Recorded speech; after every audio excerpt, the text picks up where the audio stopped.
Panamá atraviesa por semanas de protestas y paralizaciones a raíz de los reclamos de distintos gremios pidiendo la derogatoria de las reformas a la ley de la Caja del Seguro Social.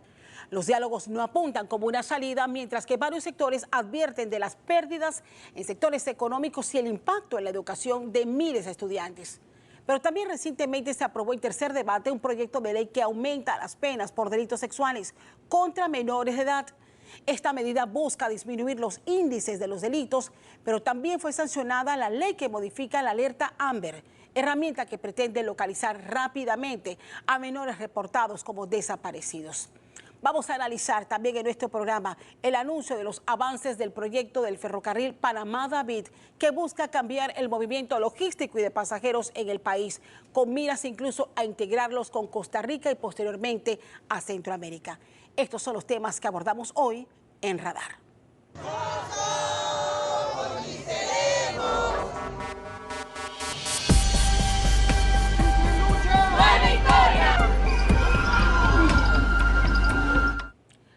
Quiero reiterar los buenos días y gracias a todos en casa, a los que nos acompañan esta mañana de domingo 11 de mayo de 2025. Y para este primer bloque, al que hemos denominado Impacto Social y Económicos de la Crisis, quiero dar la más cordial bienvenida a mis invitados. Harry Brown, él es investigador, analista y politólogo del Centro Internacional de Estudios Políticos y Sociales. Harry, qué gusto tenerte con nosotros en esta mañana. Y se suma también a esta mesa de Radar Franklin Martínez, presidente de la Unión Nacional de Micro, Pequeña y Mediana Empresa. Ponemos en contexto esta situación. Bueno, terminamos 3 largas semanas de manifestaciones, la última caracterizada con bloqueos en algunos puntos específicos del país, con preocupación por parte de varios sectores que han encendido las alertas de las pérdidas que ya se están reportando en distintos sectores económicos. Para abrir el compás, quiero primero que todo conocer su evaluación de lo que hemos vivido en estas últimas 3 semanas. Empiezo contigo, Harry. Bueno, Castalia, buenos días. Bienvenido. Y muchas gracias.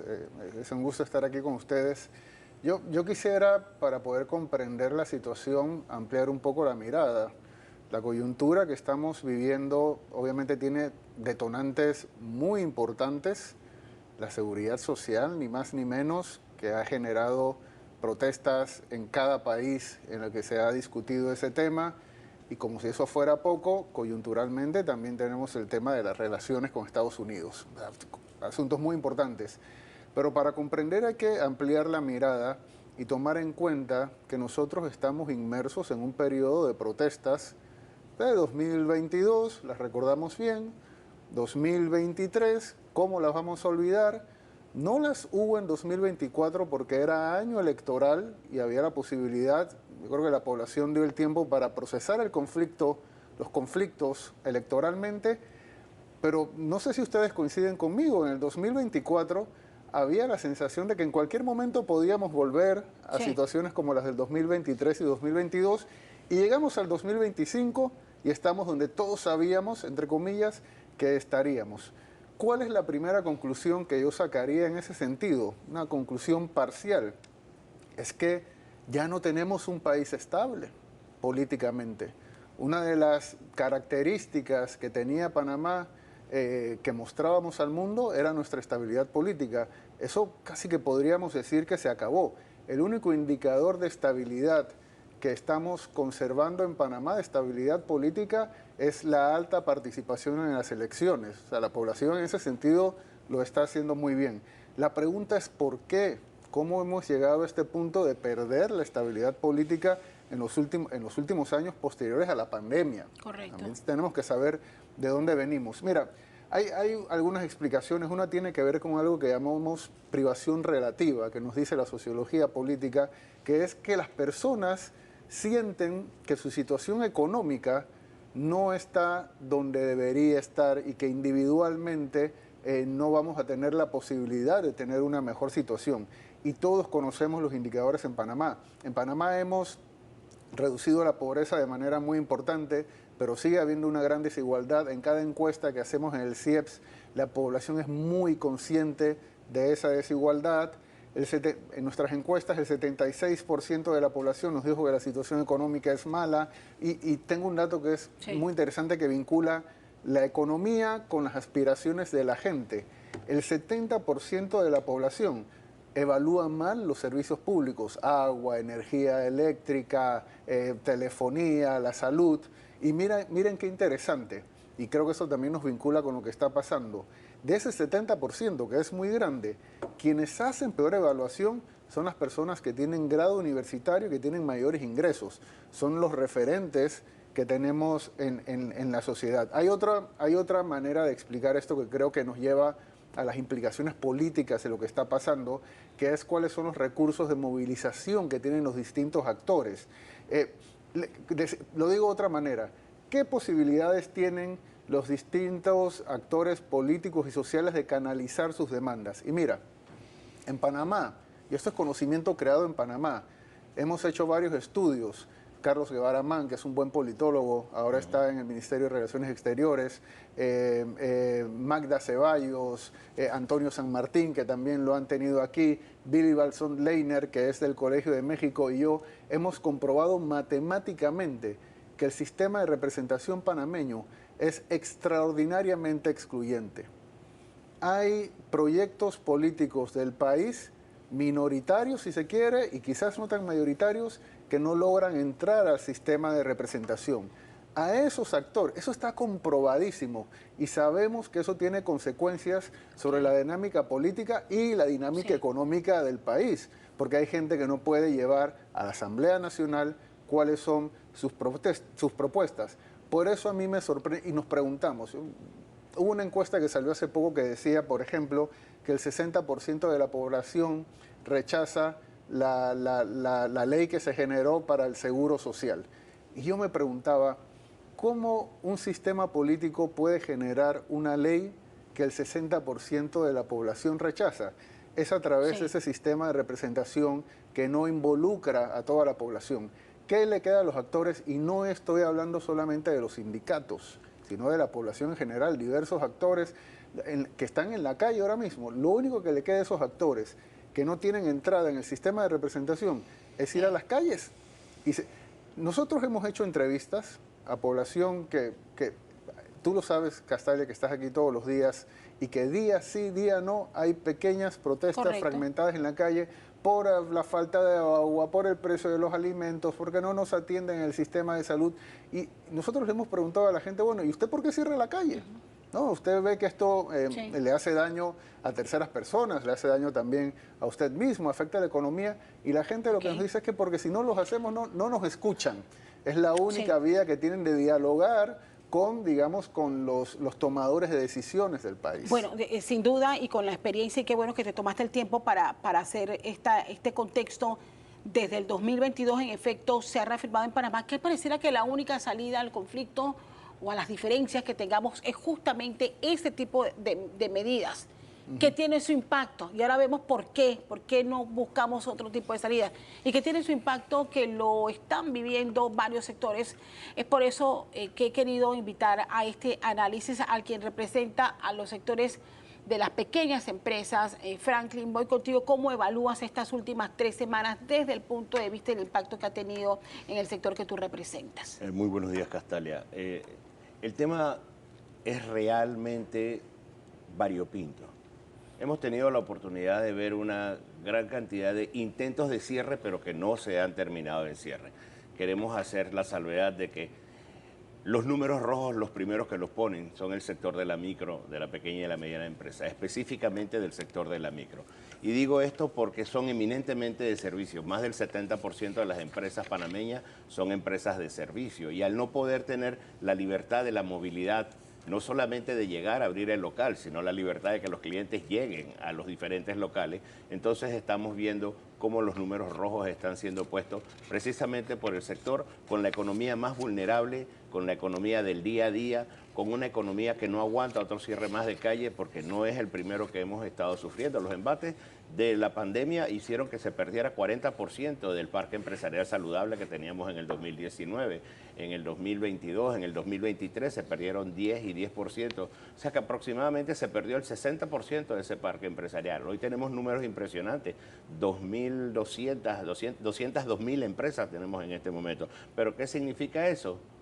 que el 60% de esas empresas son empresas nuevas, empresas que se están consolidando, que están comenzando a hacer clientela, que realmente están impulsando el inicio de su emprendimiento, la gran mayoría de ellos con fondos propios, porque no existe una banca dedicada específicamente para el sector de la micro, de la pequeña y mediana empresa, porque no existe un programa público que permita que la micro, pequeña y mediana empresa tenga acceso a financiamiento, y ese es el mensaje que nosotros queremos transmitir en este momento.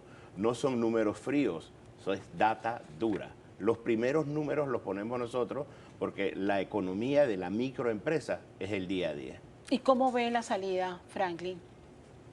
Nosotros entendemos que tenemos que llegar a un diálogo nacional. Se tiene que abrir las puertas para conversar, pero de una manera diferente.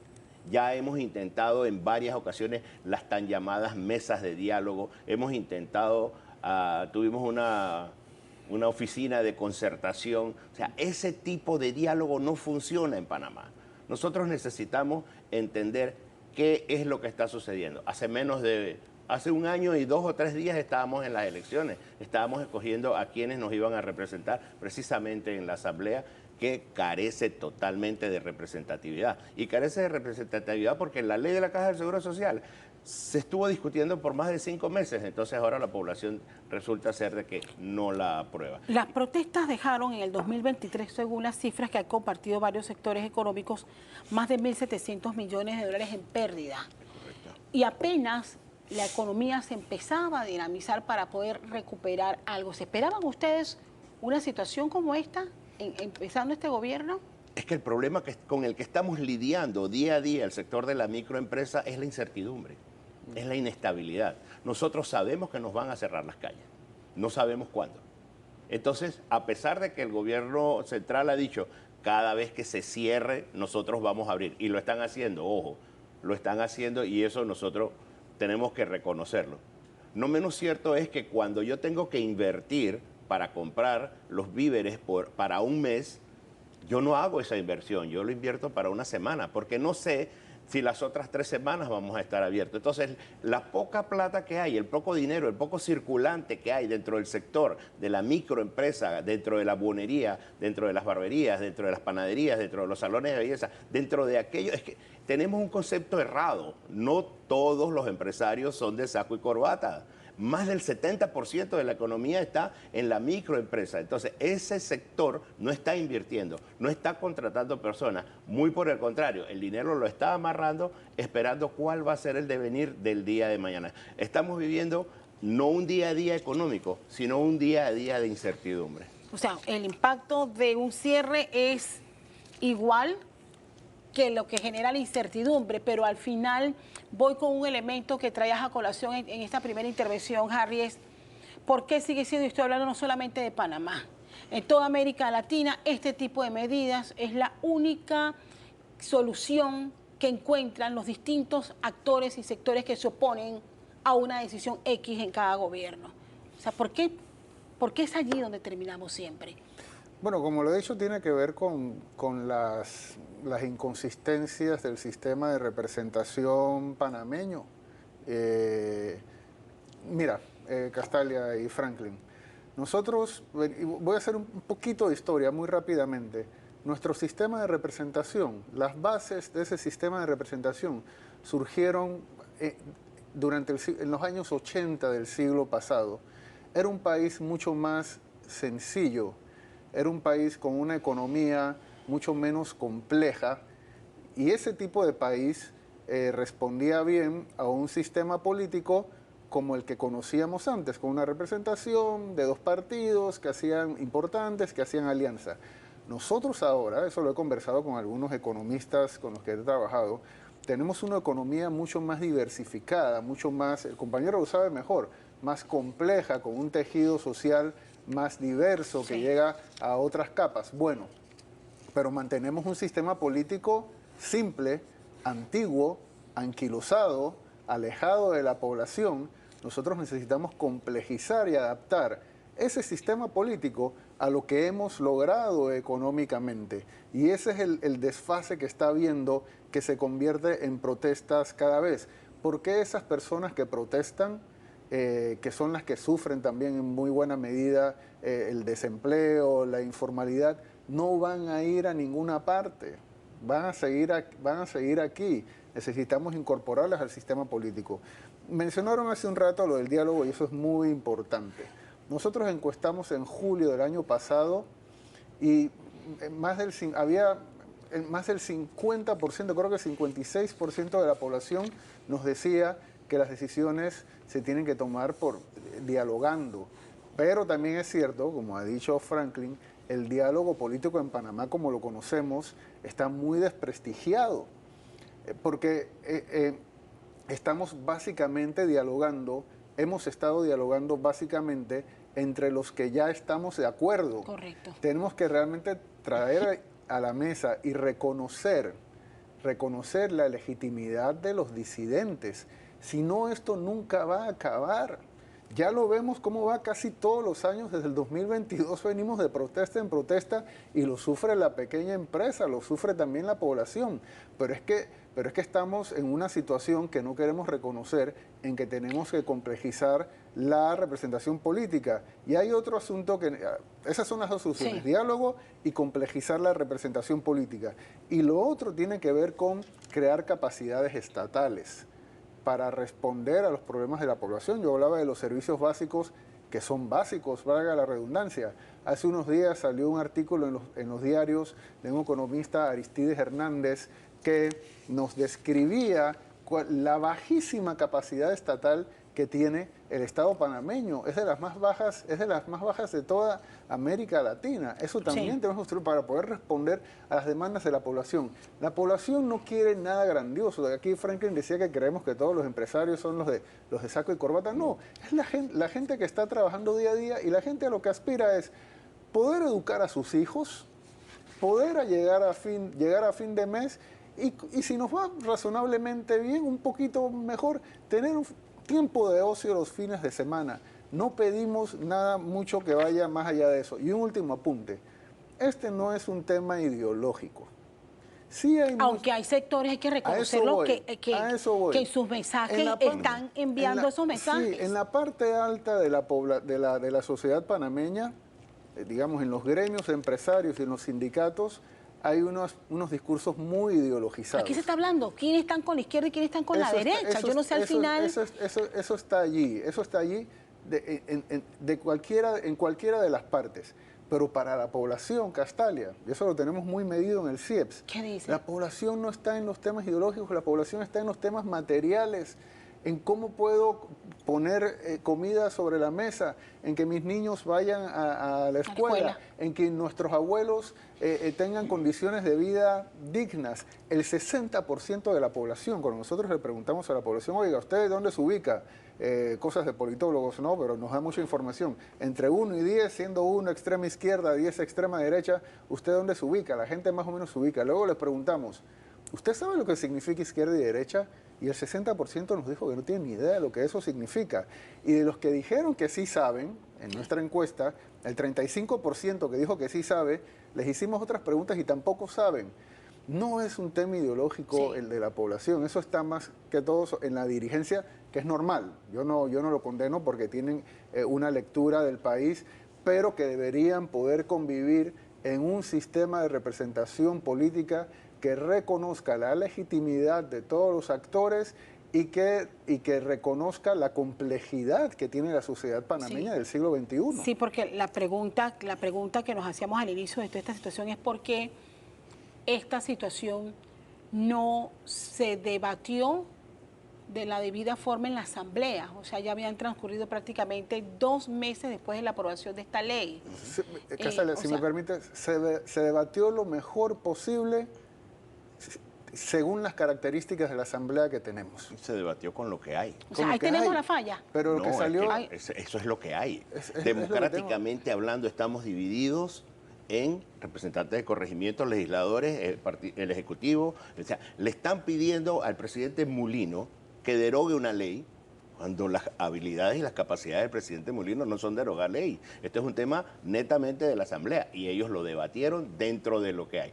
Votaron para que fueran escogidos los representantes de corregimiento, los alcaldes y aquellos que hacen las leyes, que son los legisladores, están en la Asamblea. Eso es lo que hay. Lo que no hemos visto y es lo que está muy bien planteando Harry, es que este no deja nunca de ser un problema de las bases del pueblo, de ese 70% que brinda servicio, de esa persona que sale al día a día a recoger los recursos, que puede poner la paila mañana, pero 2 o 3 días después ya no la puede poner. Entonces, ¿qué es lo que sucede? Que queremos mezclar un discurso político con un discurso económico y social. La micro, pequeña y mediana empresa, o sea, la microempresa es eminentemente social. El 82% de las decisiones que se toman a nivel nacional son mujeres panameñas que lideran a la microempresa. Y el 70% de las empresas son micro, 85 micro, pequeña y mediana. Pero lo más importante de todo es que más del 60% de la empleomanía nacional está dentro de la micro, pequeña y mediana empresa, sin perder de vista que el Estado es el mayor contratador que tenemos en este momento. Entonces, ¿qué es lo que está sucediendo? Que tenemos que dejar un mensaje claro. Señores, cuando ustedes cierran una calle, no afectan al presidente de la República, no afectan a los dueños de las minas, no afectan en ningún momento al señor Mon de la Caja del Seguro Social. Cuando ustedes cierran una calle, ustedes están afectando a su vecino, a su hermano, a sus hijos que no están yendo a trabajar y que no están levantando el sustento diario, porque esta economía de día a día requiere que nosotros podamos brindar los servicios. ¿Existen derechos a movilidad que se están alterando? ¿Sí o no? Eso no importa. La libertad que yo tengo es de tener sostenibilidad en mi negocio, y si mi negocio no es rentable, la economía del país no es rentable. Entonces tenemos que hacer un análisis más con el corazón en la mano.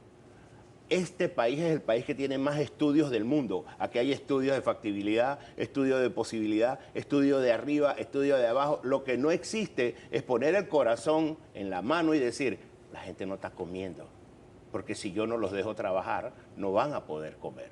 Entonces, ese es nuestro mensaje. Sí. Permítanos desarrollar nuestro arte y nuestro oficio en condiciones de sostenibilidad. Yo debo poder saber que el día de mañana, lunes, yo me voy a levantar y voy a poder ir a mi trabajo y voy a poder tener el sustento diario y no me van a cerrar las calles. Entonces, la incertidumbre es la que más daño nos hace a nosotros. Ahora bien, ¿por qué usted mencionaba por qué fracasaron los diálogos pasados?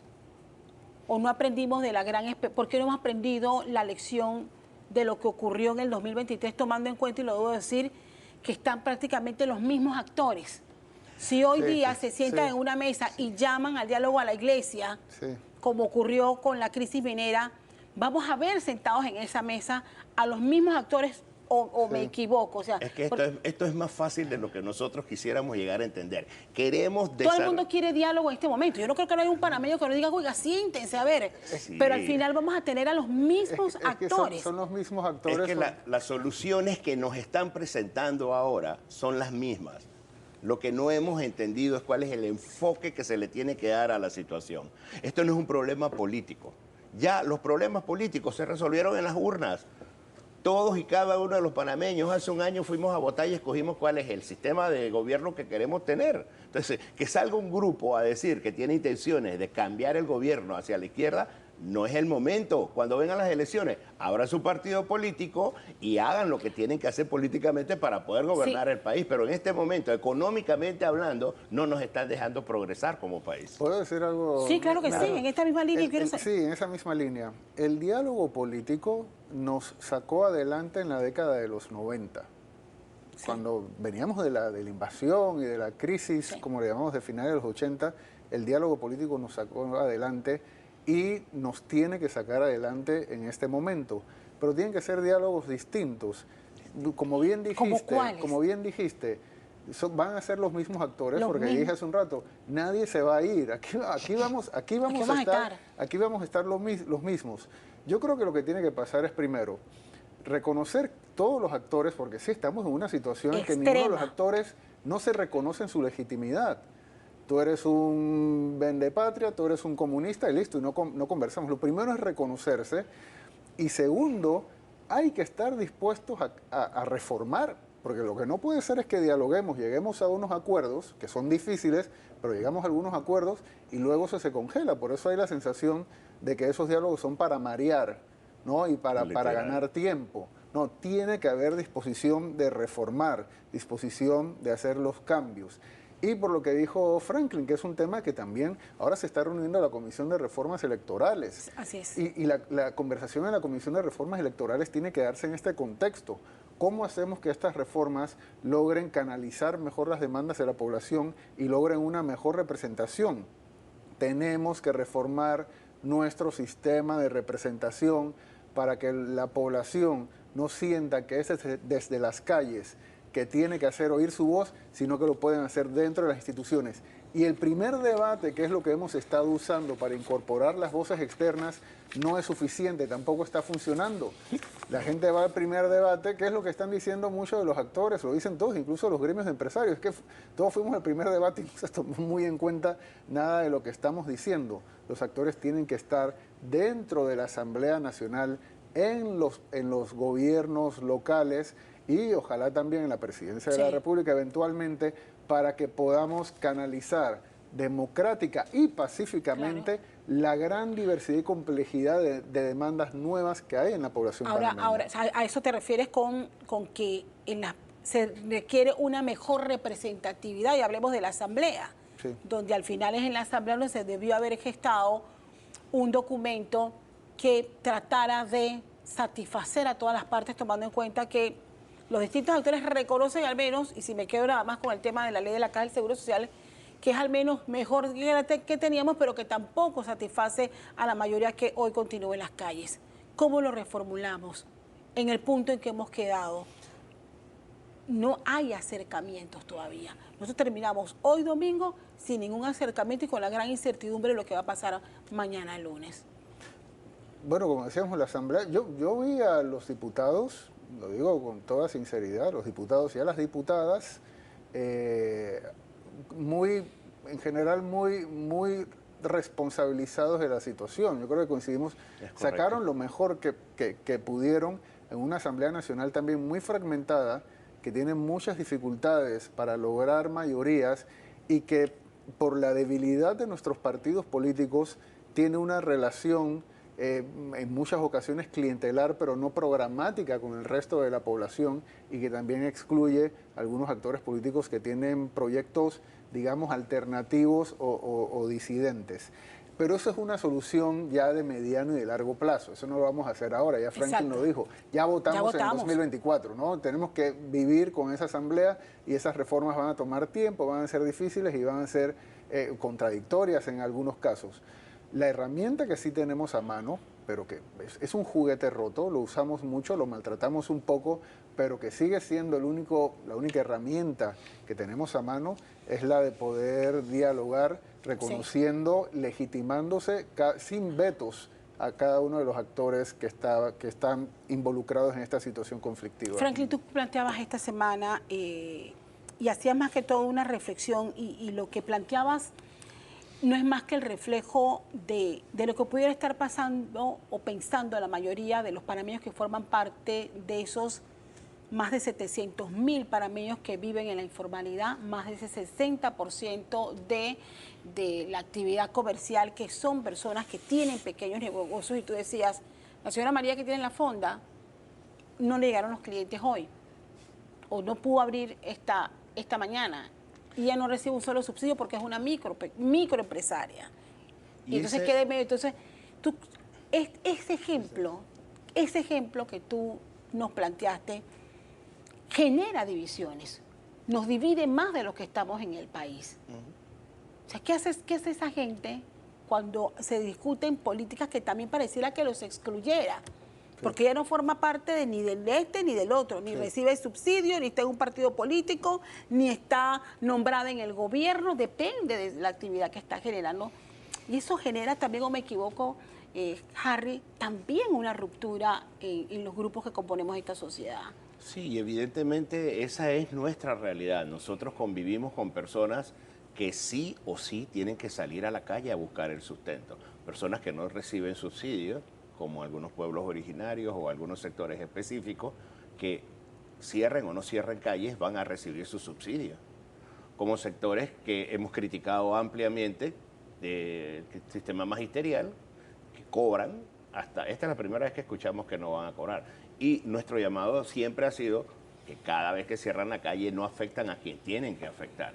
Pero la realidad es que si nosotros no entendemos que esto no es un tema político, que esto es un tema social, que este es un tema país, que este es un tema donde todos tenemos que ponernos la camiseta de Panamá y definir cuál es la ruta que queremos seguir para salir. Y hay que entender que el disenso es importante. Los de izquierda se les debe respetar su izquierda, a los de derecha se les debe respetar su derecha, a los del centro se les debe respetar su centro, pero por Dios, no nos metan a los que estamos buscando el día a día en sus problemas políticos, porque esto no es un tema político, esta es una incertidumbre que no me deja a mí mañana salir con la tranquilidad que yo debo salir lunes en la mañana tempranito, con ganas de ir a trabajar. Yo no voy a tener la certeza de que voy a regresar sin que me cierren la calle. Y ahí el ejemplo de la señora María. Sí, se me está acabando el tiempo, pero yo no puedo dejar, Harry, de preguntar, porque el origen de estos movimientos a los que tienen derecho, porque tienen derecho, tal vez hay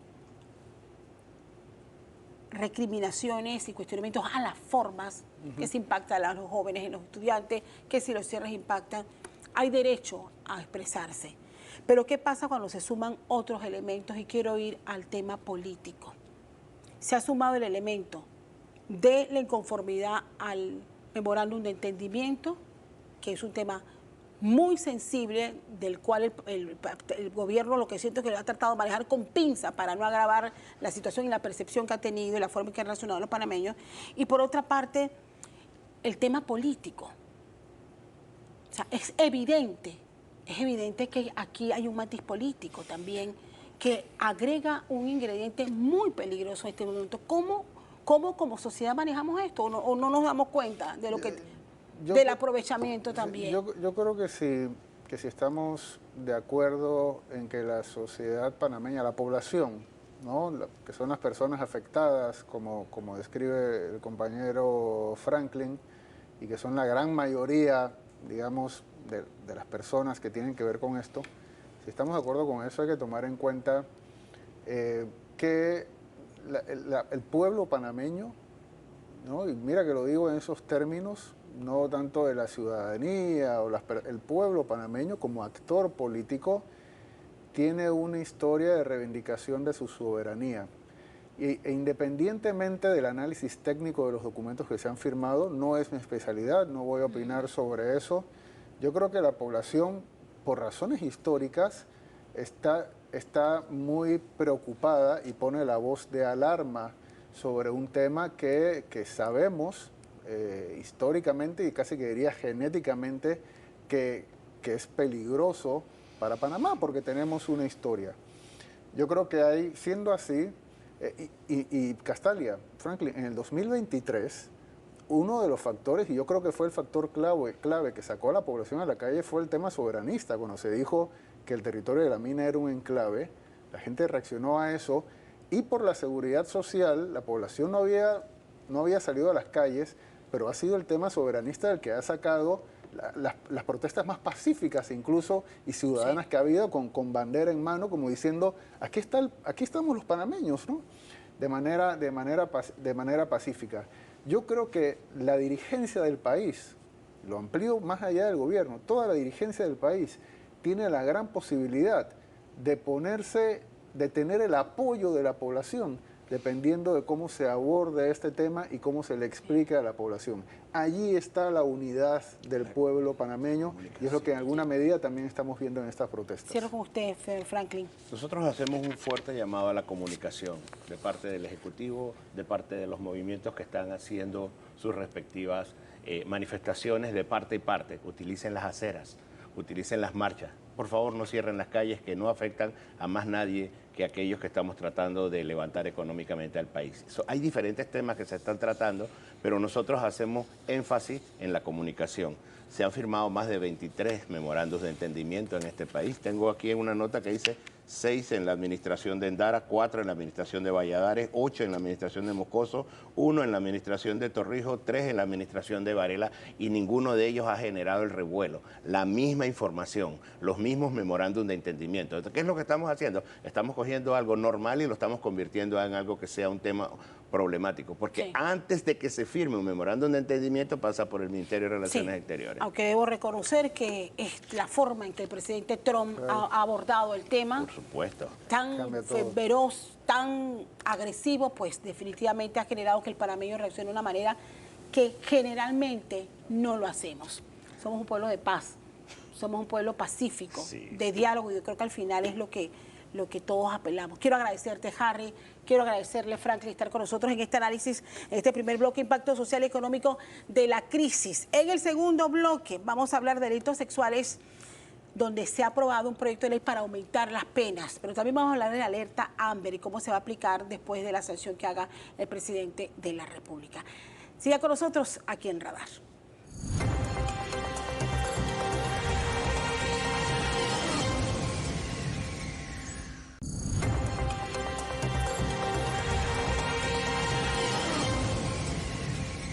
Estamos de regreso, gracias por seguir con Radar esta mañana de domingo 11 de mayo. Y ya ven quienes me acompañan, una mesa llena de mujeres destacadas, de las cuales me siento muy orgullosa por el trabajo que han venido realizando a lo largo de estos años, y les agradezco muchísimo abrir su agenda y compartir con nosotros estos minutos. Delitos sexuales y alerta Amber. Mire, Panamá ha tenido una deuda pendiente con los niños.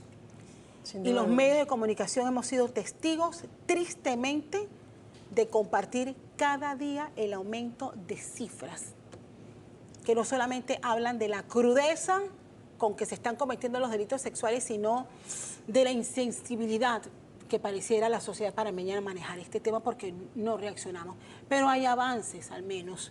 Hay una recién aprobada reforma a una ley para aumentar las penas contra estos delitos, y hay un esfuerzo por mejorar el sistema de alerta Amber, que apenas nos estamos acostumbrando, pero allí lo tenemos, pero hay mejoras también que han sido formuladas y que van a ser sancionadas próximamente por el presidente de la República. Paulette Thomas, diputada de la República, nos acompaña. Gracias, Paulette. Suki Yar, abogada y especialista en este tema. Suki, muchísimas gracias. Lucy Córdoba, activista de derechos humanos, sobre todo de los niños en las regiones apartadas del país, agradecida por estar con nosotros. Para poner en contexto el tema, Paulette, a resumirnos los principales logros que podemos plantear en esta última reforma que se ha logrado en la Asamblea Nacional. Aumento de penas, y el aumento de penas se da para fortalecer nuestro sistema de justicia. En este primer trimestre del 2025 llevamos ya 1.323 denuncias de casos contra la integridad sexual de las personas, lo que significa 15 denuncias diarias o una denuncia cada 98 minutos. Eso es una realidad. A la fecha, las penas existentes para violaciones de niños y niñas es de 12 a 15 años, pero cuando te presentas ante el sistema penal acusatorio, cuya función es simplificar el proceso, la persona, al aceptar su culpabilidad, es como si esta aceptación fuera una especie de atenuante, y esta figura definitivamente no puede atenuar de ninguna manera el daño que se le está ocasionando a una criatura. Yo lo que estoy solicitando en esta ley es que se aumenten las penas de 25 a 30 años.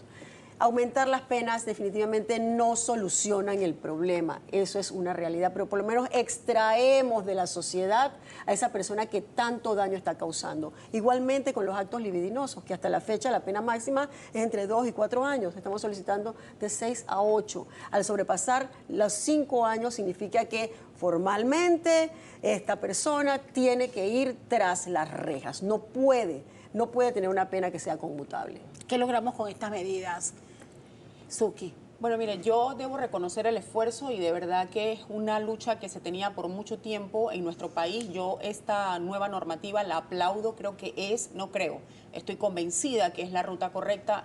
Y aquí sí me gustaría hablar, porque es algo que yo siempre he dicho, si bien es cierto, las penas, como han dicho muchos, no resuelven la situación, pero aquí hay una realidad. Este tipo de delitos nosotros lo tenemos que ver desde varios ejes para trabajar desde varias perspectivas. 1, la protección. 2, la defensa de los derechos de la niñez y la adolescencia. Y 3, la sancionabilidad. Y que se haya podido lograr el aumento de las penas entra en esa categoría de la sancionabilidad. ¿Y qué es lo que se busca verdaderamente?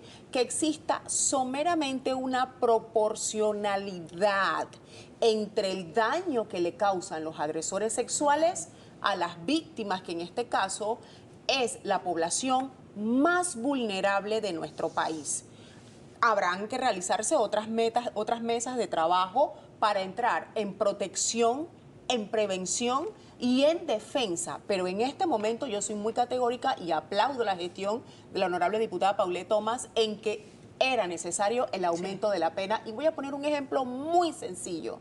Si una persona, un agresor sexual, en un proceso, en el sistema penal acusatorio, encontrado culpable del hecho, lo condenan, el más gravoso, 18 años, esa persona, como siempre lo he dicho, va a poder estudiar, va a poder trabajar y esos 18 años de pena no los va a cumplir porque se le va a conmutar la pena. Sin embargo, las víctimas, que son niñas, niños y adolescentes, su daño queda para toda la vida y nuestro país no tiene ningún programa de forma gratuito que trabaje con el daño que se le ha causado a los menores. Usted plantea que se tendrán que a futuro, este es un paso importante, que se tendrán que plantear las herramientas para seguir protegiendo, que creo que ahí es donde está la falla. Pero por supuesto. Porque, imagínense, 1.323 casos, de los pocos que llegan. Así es. Porque la mayoría no llegan, Castalia? no llega. Y es la parte que quiero coincidir con la opinión de Lucy. Lucy, porque en las regiones que tú cubres como activista hay una realidad más dura de que saber que aquí en la ciudad de Panamá haya una familia que sepa que hay una agresión sexual en la familia y es una decisión no denunciarlo. Hay casos extremos donde ese tipo de acciones son parte de la cultura. O pues mejor me callo porque yo no tengo acceso a presentar una denuncia. O mejor me callo porque ni modo, me la tengo que calar porque estoy en un mundo de pobreza que eso queda en tercer lugar. ¿Cómo lo manejamos y cómo hacemos que estas leyes surtan efectos con los casos puntuales que tú has conocido en estas regiones del país? Gracias por tan oportuna pregunta, licenciada Castalia. Existe el triángulo de las violencias. En el triángulo de las violencias estamos con los problemas que estamos viendo, pero existen violencias invisibles, que son las que usted acaba de mencionar que no vemos. Ya, gracias a la iniciativa de la licenciada Paula Thomas, se creó una ley. Suki habla de cómo hay que judicializar estos hechos, pero cómo vamos nosotros a canalizar o a transmitirle este mensaje a aquellas personas que no saben leer ni escribir y en donde no existe señal telefónica, porque en esos lugares lejanos es en donde existen las mayores violencias sexuales hacia nuestros niños. Solamente quiero hablar de cifras. El año pasado, la comarca en Verá tuvo un aumento en abusos sexuales del 260%. 260%. Tenemos también ahorita mismo el tema de cómo vamos a transmitir este mensaje y es por eso que nosotros tenemos que crear herramientas para la revisión y el fortalecimiento de las leyes creadas. Tenemos leyes, sí, pero ¿cómo hacemos para que nuestra población, más que nada la niñez y sus cuidadores, sepan detectarlo? ¿Cómo detectar un escenario que puede dar lugar a todo tipo de violencias, tanto sexual, psicológica? ¿Cuáles son los factores contribuyentes? Y en todos nuestros estudios y en todos nuestros caminos en este activismo, el factor contribuyente es la pobreza extrema, la desigualdad, la estigmatización y el tema cultural. Quiero aclarar, la violencia no es cultural. Creo que si nosotros le transmitimos un mensaje a todas nuestras comunidades, porque no hay una acción más humana y urgente que actuar a favor de nuestros niños, de acuerdo, pero ¿cómo lo logramos? Con la sensibilización, la orientación y lo más importante, llegar hasta donde ellos están, sin importar distancias. ¿Qué nos ha llevado a cifras tan preocupantes como esta? Sin tomar en cuenta, imaginarlo que las denuncias de los hechos que ocurran en la comarca y en regiones más apartadas del país jamás van a llegar a nuestro sistema de justicia. Lo que pasa con la comarca es no se le está mirando con la responsabilidad que se debe ver. Cuando suceden nuestros casos decimos, no es que esto es cultural, pero no es cultural que un abuelo viole a su nieta, no es cultural que un hermano embarace a su hermana, no es cultural que un tío embarace a su sobrina. Yo creo que aquí también no podemos seguir teniendo un gobierno dentro de otro gobierno. Ellos tienen que regirse por las leyes del gobierno y se acabó. Por otro lado, las estadísticas que se están manejando dentro de la comarca, que Lucy ha estado muy directamente trabajando con ellos, Hay una señora que se llama Toribia Venado que tiene años llevando toda esa estadística, no solamente de las violaciones, sino de las chicas, de las niñas que están desapareciendo. Y es como si estuviera pasando en un universo paralelo y que no requiriera la relevancia o la importancia de todos. Y son panameños. Son niños y niñas panameños que están desapareciendo. Y estamos mirando para otro lado. No, eso está pasando allá. Eso no me toca a mí. Claro que nos toca. El día que nos demos cuenta que lo que le pasa a Lucy le impacta a Castalia, lo que le pasa a Castalia le impacta a Paulette, y lo que le pasa a Paulette le impacta a Suki, vamos a empezar a trabajar y encaminar ese país a donde tenemos que llevarlo. ¿Por qué no hemos alcanzado esa concienciación? O sea, lo vemos como una cifra más, pero ahí nos quedamos. Sí, hay un tema muy fuerte en materia de conductas normalizadas. Y jamás olvidaré un caso de una menor que lastimosamente fue abusada también sexualmente, y cuando nos acercamos en la provincia de Chiriquí y nos acercamos ante el Ministerio Público, fue muy duro escuchar por parte de un funcionario que decía: licenciada, lo que pasa es que esto aquí es más normal de lo que usted se imagina. Entonces, esa conducta normalizada es la que muchas veces se convierte en un obstáculo para poder tomar adecuaciones. Yo sí soy respetuosa. Yo creo que nosotros en este momento tenemos que seguir trabajando en una cultura de docencia, de educación.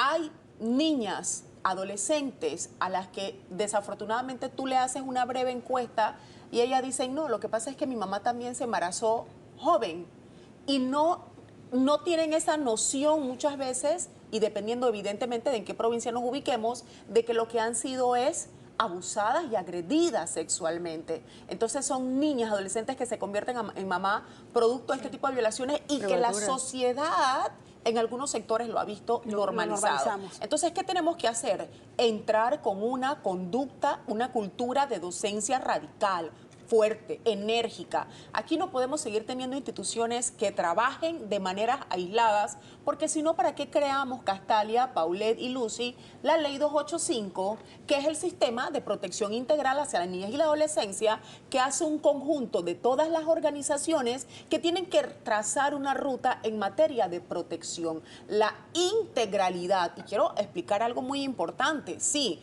la ley le da ese radio de acción de manera conjunta en todas las instituciones, pero no excluye la participación ciudadana. La participación ciudadana también está establecida dentro de lo que establece la ley 285. ¿Por qué? Porque cuando se trata de proteger los derechos de la niñez y adolescencia, es un trabajo de país, es un trabajo de todos. ¿Qué nos ha hecho falta, Lucy?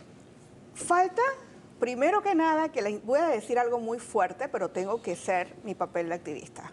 Tanto el Ministerio Público, el CENIAF y las instituciones públicas hagan su trabajo. Sepan identificar lo que es trata de personas, lo que es la explotación de un menor, saber identificar qué causó el problema. Porque cuando detectamos a una víctima, estamos creando una cultura reactiva, pero no proactiva. ¿Qué quiere decir?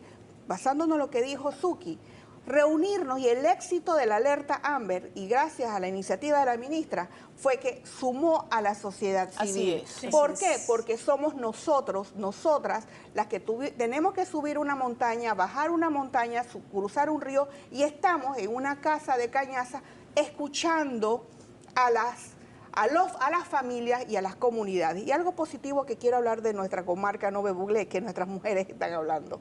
Está en el tercer lugar en desapariciones, y también están en las estadísticas en temas de abusos sexuales. Pero también hay que ver las cosas positivas. Están hablando, están diciendo, aquí existe un delito. Pero ¿qué hacemos cuando llevamos a nuestras víctimas y nuestras víctimas nos dicen: Lucy, yo no quiero ir a cierta institución porque no me van a creer? Así es. Yo he rescatado una niña que fue abusada 3 veces por el mismo agresor, y el fiscal al final culpó a mi informante que por qué me había llamado, y todavía ese fiscal está.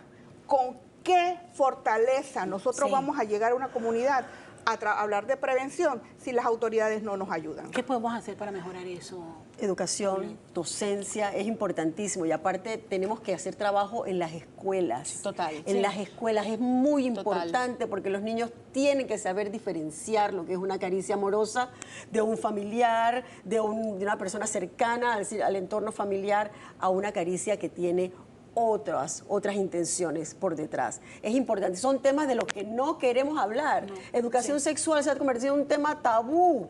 Tenemos que hablar de eso, es importante. El conocimiento va a impedir que los niños en un momento dado puedan acatar las orientaciones que le está tratando de hacer un adulto, que de repente puede ser un superior jerárquico, que el niño va a sentir que tiene que acatar lo que ese superior le está diciendo. Y no es así. Pero el hecho de que tengamos más de 1.300 y un poco yéndome por la línea de Lucy, y qué bueno escuchar que las mujeres en la comarca ya Eso están es hablando. fabuloso. Sí, porque están han guardado hablando, silencio eso durante es mucho tiempo. Maravillosas. Son mujeres que dicen, mi nombre es Bechi en la comarca, orgullosamente, y ellos me dicen, recuerden el caso de Almirante, un caso de un niño rescatado que estaban dejándolo morir. Fueron las mujeres las que me dijeron, Lucy, hay un niño que se está muriendo. Y fue gracias a ellas que el niño fue localizado. Entonces hay que buscar esa fortaleza comunitaria, la fortaleza de cuidar a nuestros niños. No solamente están en las instituciones, están en las comunidades así y en las es. O mujeres. sea, hay que crear conciencia. ¿Sabes que a mí uno de los casos que como periodista me marcó cuando era reportera fue un reportaje que fue a hacer al norte de Coclé hace muchos años, por una alerta de una llamada telefónica a la sala de redacción. Y me lleva a conocer el caso de 6 hermanas que habían sido prácticamente privadas por muchos años por su hermano. Y con mucho esfuerzo llegamos a esa montaña para confirmar que ese hermano tenía embarazada a todas sus hermanas. Todas tenían los hijos de esas mujeres, todas eran de su único hermano varón. Y era normal en la comunidad. Pero estoy hablando hace más de 20 años. Yo creo que eso ya no es normal, porque sí están llegando las denuncias. Yo creo que al final es sano lo que usted dice. Hay cosas que nosotros no podemos normalizar, no podemos callar. Así es. Y eso se aplica para las montañas en Coclé, para el área de las comarcas, pero también aquí. Claro que Es que sí, está claro que sucediendo, sí. De está hecho, sucediendo aquí. Yo nunca tampoco olvidaré un caso en donde a mí me tocó un poco hasta hacerme a un lado porque la niña fue abusada por una persona que tenía una actividad delincuencial, pandilleril muy fuerte, y cuando yo entro a representar a la menor, tuvimos un poquito que hacernos a un lado, pero nuestro compromiso y nuestra responsabilidad nos permitió seguir. Sin embargo, era la primera persona que atentaba en contra de la menor era su propio papá, porque el papá era el que decía que la niña, estoy hablando de una niña de 10 años, se había buscado la situación en la que ella estaba sometida. Y lo más duro, esta niña tiene tal vez hasta una triple vulneración de sus derechos, hoy será un poco más grande, porque cuando nosotros fuimos al juicio a defender sus derechos, ya se había convertido en madre, pero cuando llegamos al juicio la niña nuevamente quedó embarazada, estaba embarazada. Eso significa, porque no era mayor de edad, que nuevamente había sido abusada sexualmente. Entonces, hay un conjunto de muchas cosas que tenemos que hacer. Hay que seguir fortaleciendo las instituciones, yo estoy de acuerdo con eso. Las instituciones no pueden considerar a la sociedad civil enemigas. Nosotros aplaudimos lo que debemos de aplaudir como sociedad civil, que trabajamos en estos avatares todos los días, pero cuando hay que cuestionar, se tiene que cuestionar. Totalmente. Mira, y la realidad duele. Nosotros tenemos, bueno, ahora igual, yo creo que no hay un ciudadano en este país que no le haya dolido el caso de la niña Lina, Total. cuya audiencia nos ha acaparado la atención nuevamente. Y la forma tan cruel que fue asesinada y fue abusada sexualmente. El próximo 25 de mayo es la audiencia por la desaparición de la niña Aderlyn, que es otro caso emblemático que nos obliga a nosotros realmente a detenernos y decir hacia dónde estamos Pero es que yendo. como sociedad, ¿en qué nos estamos convirtiendo? Eso es lo que llama poderosamente la atención.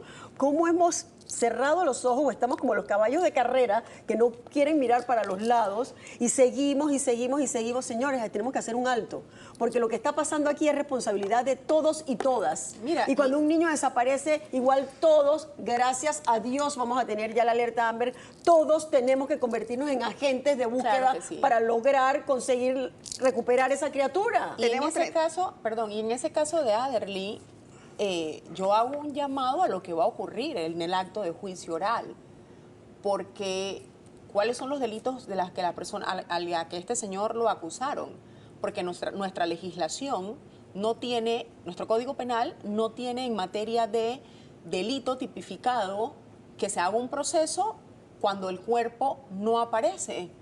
¿Cuáles son los delitos por los que verdaderamente el señor lo van a someter? Entonces, estos son los tipos de legislaciones que nosotros tenemos que entrar a debatir más cuando se trata de la niñez y la adolescencia. Este no es un tema de que estamos haciendo una alerta por algo que no, son cosas que están ocurriendo y que hay que entrar en el debate. Lucy. Tenemos ahorita mismo 31 niños, niñas desaparecidos. Cada 28 horas desaparece un niño, 31. Tenemos a Udiel, que fue desaparecido en el año 2023. La activación se hizo en el 2024, un año después, y ya va para casi 2 años desaparecido. Son vidas, no son cifras. Y quiero también dejar que la sociedad deje el estigma de decir, se fue con el novio. No.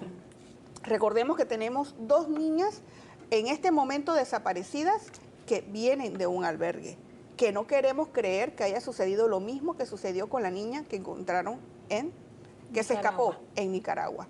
Y al momento llevamos 106 activaciones de alerta Amber. Esto es delicado. Quiero terminar con esa alerta Amber, evaluar. Dijimos al inicio de esta conversación, al menos tenemos que reconocer que es un estamos gran dando los avance. primeros pasos. Es un gran avance. Miren, yo de verdad, y Lucy es mi mayor testigo, yo creo que el último día que estábamos ahí, íbamos al segundo debate, y perdón por la emocionalidad, porque fueron 6 meses de trabajo muy duro por parte de nosotros. Lucy lo sabe, nosotras no le pedimos nada a ninguna institución, solo el hecho de poder colaborar y apoyar y fortalecer esto que era necesario para nuestra niñez y adolescencia. Y hubo momentos en que fuimos cuestionadas por algunas instituciones, nos llamaron de todo, pero al final nosotras nos supimos mantener, y siempre agradeceré el apoyo a la señora ministra, que fue enérgica en tomar una responsabilidad que hasta la ley que se tenía anteriormente no le correspondía a ella. Nos llamó a las mesas de trabajo y por 6 meses estuvimos ahí dando la milla extra, el esfuerzo, sacrificando todo, y ahora tenemos una alerta Amber que lo que se pretende es seguir trabajando, porque ahora vendrá la etapa de la reglamentación, que estamos a la espera también del llamado, pero se ha logrado fortalecer, porque lo que teníamos era demasiado ambiguo. No existía verdaderamente una ruta de trabajo, estaba totalmente criminalizada, y nosotros tenemos que entender que en este tipo de normativa, que lo que se pretende es la recuperación rápida de los menores de edad, no podemos partir de la premisa de una vez desde una conducta delictiva. No significa esto que el Ministerio Público se va a sustraer, porque su responsabilidad, que bien la hace, es entrar en una investigación. Pero para el contexto, el origen de la ley, era necesario lo que hoy tenemos como normativa, que es la activación rápida, tener una oficina de activación de alerta Amber, establecer un protocolo debidamente, una ruta a seguir, y no decirle, como en el caso de la mamá de Juan David, que fue la causa que activó todo esto, cuando la señora iba a la policía y decía, mi hijo no aparece, es que usted tiene que esperar 24 horas. 11 días después. 11 días después, 11 días después. Nosotros estamos creando un observatorio de desapariciones. Sé que esto no le va a gustar a muchos, porque a nadie le gusta, a ninguna institución le gusta sentirse observado. Pero en este momento estamos necesitando herramientas avanzadas, estrategias inteligentes a nivel internacional. Esto es más amplio de lo que las personas se lo imaginan. Esto es una unión de inteligencia, equipo de inteligencia. Agradezco, eleve esto a la Asamblea. Necesitamos fondos para, por ejemplo, drones especializados, equipos tecnológicos especializados, porque esto está en manos también del crimen organizado. Sin duda alguna. Totalmente. Entonces nosotros no nos podemos quedar atrás. Tenemos una alerta Amber que hoy nos acompaña. Hay quienes consideran que hace falta algunos ajustes para que sean más accesibles y que tenga acceso a la sociedad, que es al final la que tiene que ayudar a encontrar Otro a un tema menor lo más importantísimo, pronto. Castalia, necesitamos que el listado de ofensores sexuales sea público. Es una deuda pendiente, porque tiene que ser utilizado como una herramienta de prevención. No como ahorita, que simple y sencillamente los abogados son los que tienen acceso, hacen la solicitud para ver si la persona tiene algún antecedente. No, nosotros tenemos que saber. La sociedad civil tiene que saberlo, pero con responsabilidad. No, de hecho, en el tema de la alerta Amber, nosotros estamos esperando, y creo que la ministra de Gobierno también lo mencionó, y esperamos que así sea, que las telefónicas, creo que hay una que ya ha planteado y ha dicho nosotros vamos a apoyar, Bravo. que las telefónicas entiendan que esto es un tema de responsabilidad social, que cuando se trata de materia de niñez y adolescencia no podemos escatimar Esto no es una oportunidad esfuerzos. de negocio. Así es. Esto no puede Entonces, ser al visto final así. del día es lo próximo que estamos esperando, y ahí también agradecer a la Asamblea que nosotros fuimos pues desde nuestra instancia, bueno, el principio de solidaridad, pero la Asamblea dijo no, esto hay que establecer una obligatoriedad y ese punto se lo debemos también reconocer, ¿no? Así que ahora, ¿qué sería para cumplir el objetivo real de la alerta AMBER? Que nos llegue a todos los dispositivos, a todos los correos, que todos tengan la información, porque es un tema de comunicación Claro. masiva. Igualmente los medios de comunicación tradicionales, la televisión tiene que suspender su programación, igual la radio, o sea, tiene que ser. La celeridad es lo más importante para Así poder es. lograr llevar esto a buen puerto. Pero todo parte de la familia, que papá, mamá, abuelo y abuelas y la comunidad, porque recuerden que los últimos casos de raptos, ¿quiénes fueron los que dieron las alertas? Los vecinos. Los vecinos. Así que ustedes tienen la mayor fuerza, todo parte de la familia. No esperemos que se legitimice un delito para tener que actuar. Vamos a trabajar en temas de prevención, tener una cultura preventiva para que esto no se vuelva a repetir. Me quedo con esos mensajes y de verdad les agradezco muchísimo traer a colación un tema tan importante y que debe seguir creando sensibilidad en toda la sociedad.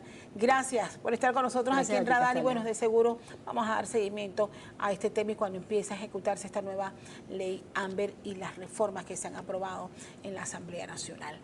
Momento de ir a nuestra próxima pausa. Al regresar, bueno, hubo un anuncio por parte del presidente del tren David-Panamá o Panamá-David. ¿En qué etapa se encuentran?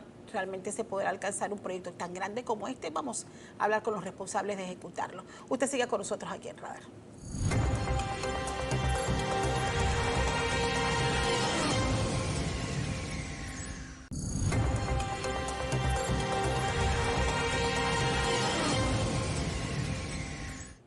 Estamos de regreso, gracias por seguir con nosotros aquí en Radar y tal como lo hemos avanzado. Nuestro invitado para hoy domingo aquí en Radar y por primera vez en nuestro estudio, así que es un placer tenerle por acá y conocerle igual. Henry Farouk, él es el coordinador del proyecto más importante que ha lanzado el presidente de la República esta semana y del cual ha hablado de sus avances, el secretario nacional del ferrocarril, y vamos a conversar de las etapas en que se encuentra este proyecto del ferrocarril Panamá-David. Hemos dicho tren. Frontera. No es un metro, es un ferrocarril. Ferrocarril, totalmente. Es un ferrocarril. Totalmente. Y de primera línea. Va a ser de primera línea. Empecemos de inmediato, señor Farouk. Muchísimas gracias por estar con nosotros. ¿En qué etapa se encuentra este proyecto del cual ha hablado esta semana el presidente de la República? Bueno, desde el 3 de julio, que fue que se creó la Secretaría, hemos empezado a trabajar, hemos recurrido, pues, porque para la construcción de un proyecto de esta envergadura se necesita muchos estudios, diseños, consultorías, porque es un proyecto que encierra muchas cosas. La gente no tiene idea de lo que encierra. Y aunque el ferrocarril tiene su historia en Panamá, pues ya todo eso cambió. Porque la última vez que hubo un ferrocarril en Panamá fue hace más de 100 años. Y eso cambió. Entonces ya estamos hablando otro idioma, otras especificaciones, todo. Pues nosotros tuvimos la oportunidad de ser invitados por el gobierno de Corea para ir allá, ver las instalaciones de los ferrocarriles allá. El ferrocarril cambió Corea en los últimos 25 años y hemos aprendido mucho. Contratamos, ya comenzamos a conversar en diciembre a una compañía estadounidense, AECOM, que es una de las compañías más grandes del mundo. Si no me equivoco, tiene más de 50.000 colaboradores. Y ellos hacen diseños, consultoría, no construyen. Entonces, y desde allá hemos estado son varias etapas, pero la etapa prioritaria era el trazado. Ahora bien, esto, según lo que han anunciado esta semana, es una primera línea que comenzará en Panamá Pacífico y llegará hasta Divisa. ¿Cuál es la ruta más factible que ustedes han detectado en estos primeros estudios? Y también hablar de la importancia de la necesidad desde hace muchísimo tiempo, señor Farouk, de tener otra ruta que conecte nuestro país. Bueno, esa ruta, o sea, lo que se ha diseñado es la ruta entera, ¿ok? La ruta entera viene desde Albrook, ¿ok? Desde el aeropuerto de Albrook. O sea, en el aeropuerto de Albrook va a quedar la Gran Central. Ok. ¿Ok? Ahí viene la Gran Central. Va a venir va a subir por Ciudad de la Salud, Merca, va a pasar en un puente, va a dar 300, 400 metros del puente Centenario, un puente que se va a construir principalmente, o sea, exclusivamente para el ferrocarril. Ahí no van a pasar automóviles. Y de ahí sigue hasta Panamá Pacífico. De ahí hay un ramal que va a ir a Rodman, a PSI, que es un puerto del lado de acá.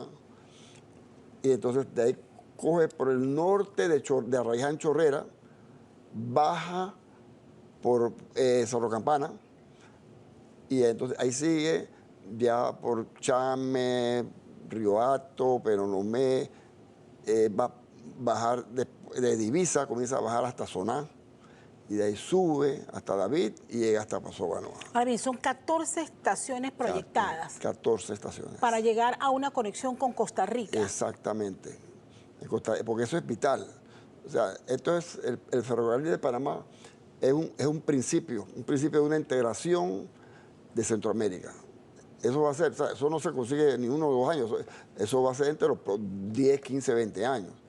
Pero ya nosotros, con esa primera parada que se dice, o sea, con ese inicio del ferrocarril, ya Costa Rica, ellos tenían más o menos un plan, pero ya están considerándolo seriamente hacer su ferrocarril y pegarse al de nosotros. ¿Por qué es tan apremiante este proyecto, señor Farouk?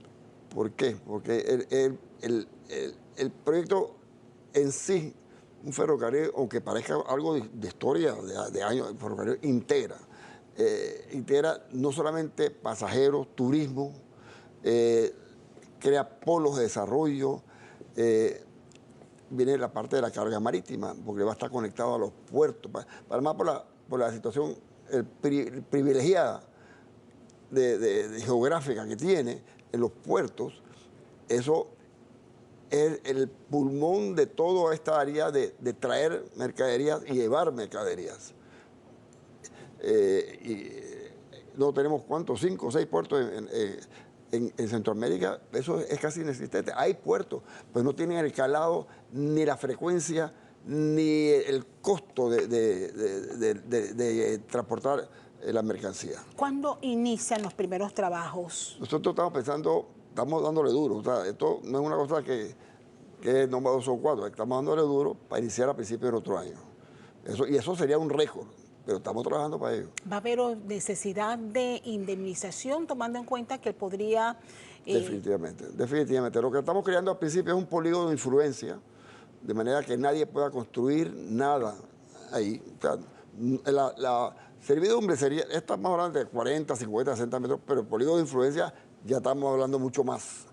Para que, o sea, primero que todo, para congelar eso, de que nadie pueda construir, mientras ya se van escribiendo las propiedades por las cuales va a pasar la misma servidumbre, y de ahí iniciar las negociaciones con los propietarios para llegar a un acuerdo en cuanto al costo de su propiedad. Pero no va a estar paralelo a la Interamericana, a la No, Panamericana. no. Eso yo creo que esa es la pregunta que se hacía la mayoría cuando empezaron a anunciar. No va a estar. Bueno, le voy a decir por qué. Primero que todo, una carretera tiene pendiente hasta 6 por 7, el ferrocarril tiene una pendiente máxima de 1,5. Entonces no puede estar paralelo a la carretera porque no va una cosa, no tenemos que buscar rutas que evitar montañas, porque hay que hacer túneles, hay que hacer viaductos. No soy ingeniera, señor Farouk, pero estoy viendo aquí el trazado del plano que ustedes están compartiendo. Ajá. Y habla allí de una ruta en el área de Soná. ¿Es precisamente por lo que usted me está planteando? Sí, porque imagínense pasar por todo lo que es la parte de la cordillera en Chiriquí. Imposible. Es imposible. O sea, es posible, pero hay que hacer túneles.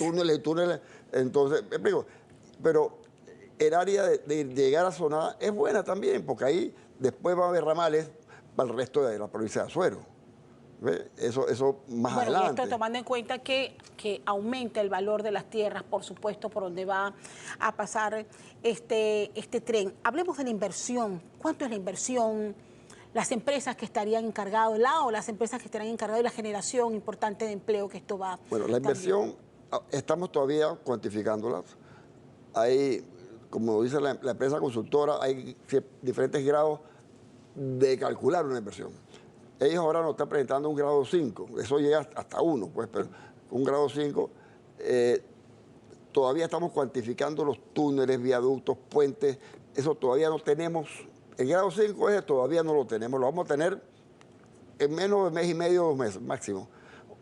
Pero sí he escuchado, por su experiencia, que digamos el tramo de Panamá Pacífico a Divisa puede estar alrededor de los 3.5, 4 billones de dólares, ese tramo. Eso he escuchado, pero no, como le digo, eso no está escrito en piedra, ¿no? ¿Cómo vamos a lograr ese financiamiento? Bueno, nosotros de un principio, de que comenzamos la Secretaría, hemos tenido, sin nosotros pedirlo, han llegado a nosotros.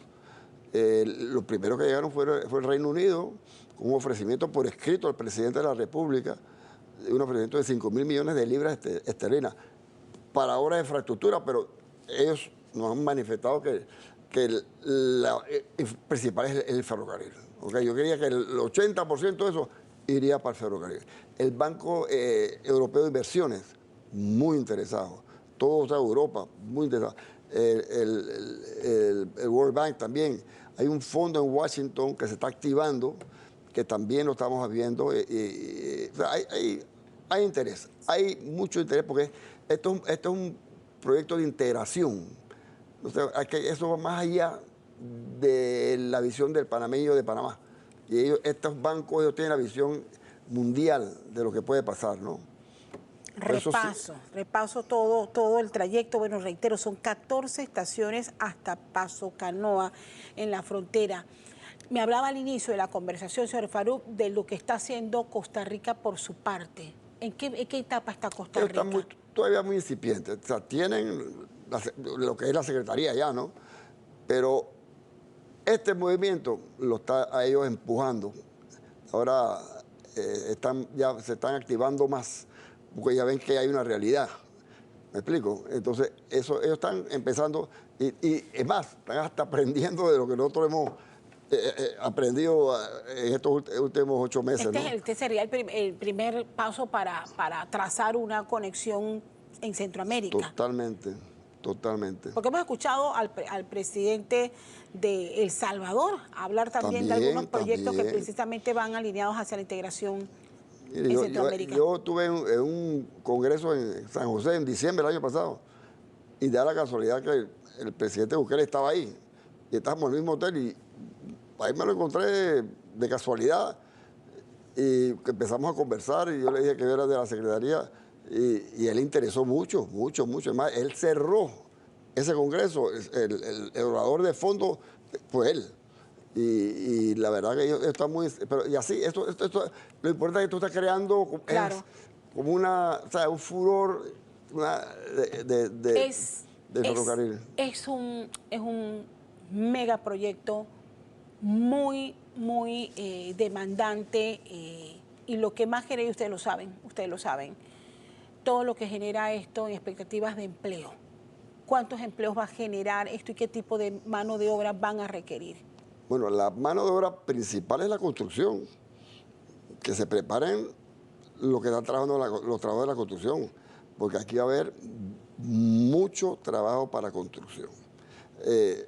Digamos, el tramo de Panamá Pacífico a Divisa, nosotros vamos a ir lo que es la obra civil, creo que es la obra que ya lo mencionaba antes, que es subbalastro. El balastro son las piedras, durmientes, riel y el tren, ¿no? Pero abajo de eso es el trabajo más grande, es como la carretera. Yo soy ingeniero civil, nosotros tenemos proyectos y todo. Cuando vamos a hacer una urbanización, lo más tedioso es la parte de abajo, las tuberías, el movimiento de tierra, aplanato. Ya la calle, como dice el panameño, viste de 2 vueltas. Igualito aquí.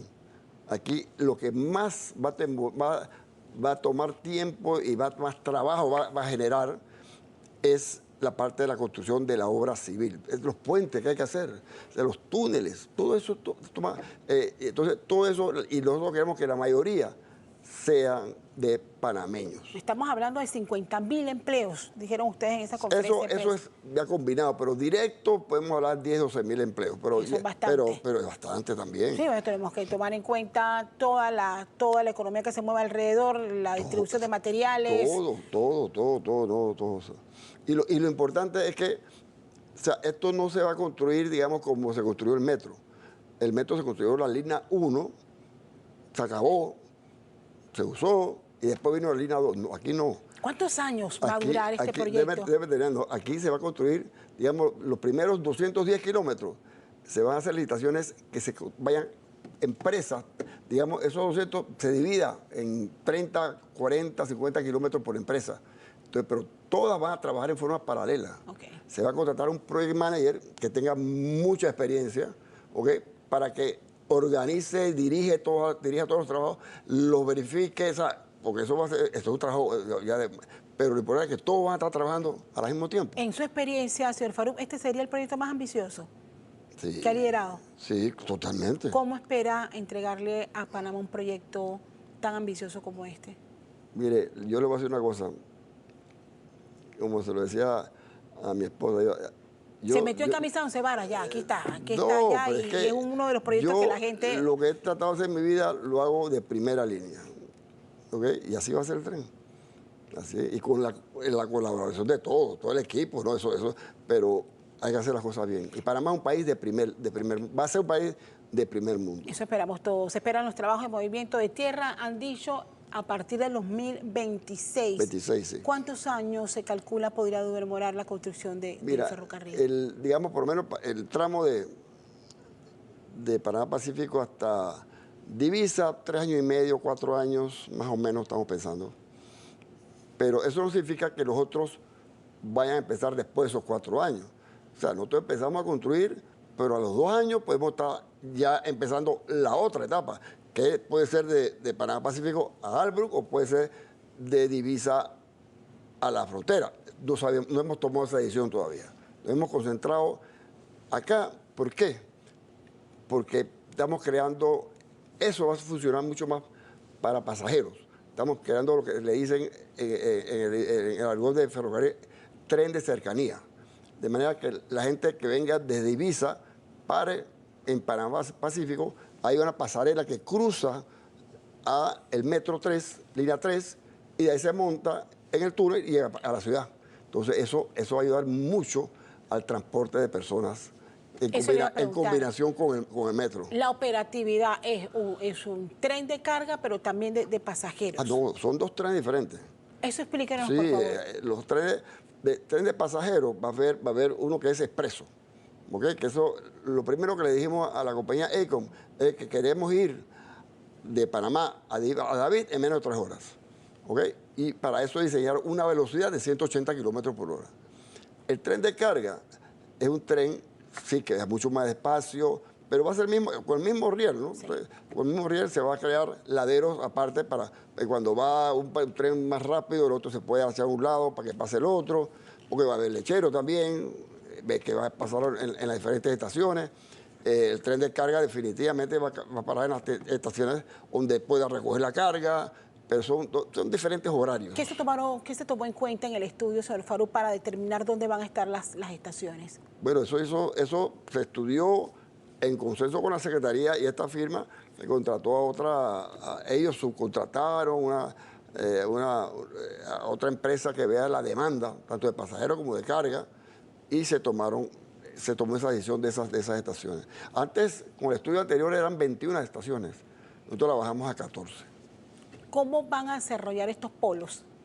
A eso me refiero también. Por ejemplo, me quedo con el ejemplo de Zona, por ejemplo, que por supuesto Zona va a tener un boom cuando tenga una de las principales estaciones del tren. Sí, en cada estación del tren se está dejando un polígono para desarrollo. La servidumbre, como mencioné, estamos hablando de 40, 60 metros, pero ya en cada estación va a haber un polígono, todavía no está definido, pero de varias hectáreas, para ahí exactamente poder crear centros de desarrollo, de lo que sea. ¿A partir de cuándo la Secretaría del Ferrocarril inicia a recibir las solicitudes de empleo que de seguro van a lloverle a partir de este momento? Bueno, esas solicitudes, ya nosotros tenemos un equipo de personas, pero básicamente que somos todos planificadores, ¿no? Ingenieros, de todo. Pero ya la parte de la construcción va a venir a principios del otro año, porque la Secretaría no es la que va a contratar a los... Son las empresas. Son las empresas. Nosotros vamos a licitar, las empresas se van a ganar su trabajo y eso es su problema.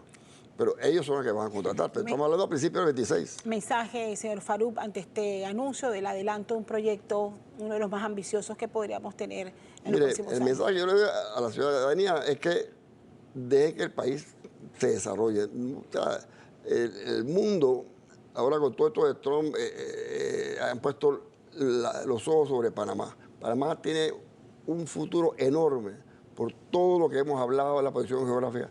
Entonces, trabajemos, vamos a trabajar. O sea, no pongamos a cerrar calles, no nos pongamos a hacer huelga. De verdad se los digo, trabajemos. Tenemos un lindo país. Yo siempre he dicho, yo he visitado muchos países en mi vida. Yo viví en Europa 7 años, primero estudiando una maestría, después como embajador. Allá esa gente, primero de todo que el ferrocarril es el modo de transporte de la mayoría, ¿ok? Y esa gente quiere venir a invertir acá, más ahora con los aranceles que ha creado el presidente de Estados Unidos. Entonces, aquí puede haber hubs y Panamá es el lugar ideal para hacer un hub, de lo que sea. Me quedo con ese mensaje, señor Farouk. Le agradezco muchísimo, Henry Farouk.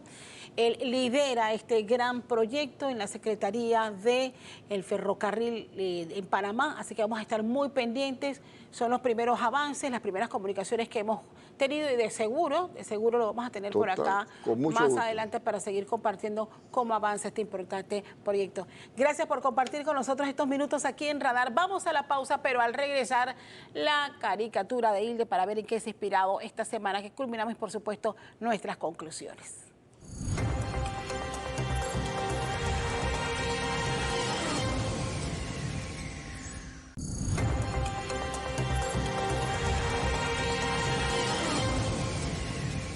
Bien, estamos de regreso. Gracias por seguir con nosotros aquí en Radar. En este cuarto bloque vamos a compartir, como ya es costumbre, la caricatura de Hilde. Y esta es la inspiración de mi querido Hilde y aprovecho para felicitarlos porque el 7 de mayo fue el Día del Caricaturista. Felicidades para ti y para todos los compañeros caricaturistas. Me encanta esta caricatura de verdad y te la agradezco, Hilde. Aparecen en el escenario con una bandera allí, levantando la bandera de la pica y la pala, distintos sectores. Ahí está el campesino, ahí está el trabajador constructor, ahí está el docente, ahí está un chef, está un empresario, todos izando la bandera y dice adelante la pica y la pala, porque al final yo creo que después de tanto tiempo lo que esperamos es que se lleguen a acuerdo y podamos salir adelante como país, porque el impacto de verdad ya se resiente. Gracias, Hilde, por la caricatura y comparto mis conclusiones. Culmina la tercera jornada de manifestaciones y protestas que dejan pérdidas millonarias y un impacto irreversible en la educación. El país experimenta un escenario que pone a prueba la capacidad de resolver nuestros conflictos. Ante situaciones como esta, no habrá ganadores. Todos, absolutamente todos perdemos si no nos ponemos de acuerdo en temas que generan distintas opiniones. Situación que nos obliga a buscar nuevos mecanismos de acercamiento. Pero por otra parte, poco a poco hemos dado pasos importantes para avanzar en normas que protegen a nuestros niños y niñas de delitos sexuales. La cifra, 1.300 casos denunciados, reflejan una realidad que podría ser más cruda de la que imaginamos.